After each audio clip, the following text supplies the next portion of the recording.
দেখতে গেছি বসতে দিছো বিল্ডিং ঘরে নিয়া, বিল্ডিং নাকি তোমা গোনা কইলো চাচা মিয়া। তোমরা তো মিশা মিশা কইছো মায়ের কাছে, তুমিও থাকবা না দেশে, ভাই নাকি বিদেশে। কেমনে কইরা মিছা কথা কইছি মায়ের কাছে, বিদেশেতে আমার একটা খালতো ভাই থাকে। কম নাই তো খালতো ভাই থাকে, কইছে তোমার ভাই, এই খুশিতে আমার মায়ে রাজি হয়ে যায়। তোমার মাই বড় লোক হইব মাইয়া বিয়া দিয়া, আমার দোষ না দিয়া তোমার মারে ধরো গিয়া।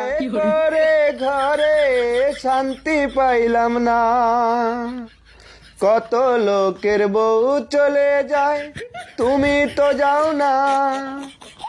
তোমার হাতের কিল ঘুষিয়ার সয় না প্রাণে সয় না অন্তরে, আমার বউয়ের মেজাজ যেন ঠান্ডা হয় না গরমই থাকে। সেই কারণে কই না কিছু ধইরা যদি মারে আমারে। তোমার মতো জামাই থাকলে মেজাজ সব সুম গরমই থাকে। ঘরের কোনায় বৈশা থাকো, যাইতে কইলে যাও না তো কাজে। তোমার মতো জামাই থাকলে মেজাজ সব সুম গরমই থাকে।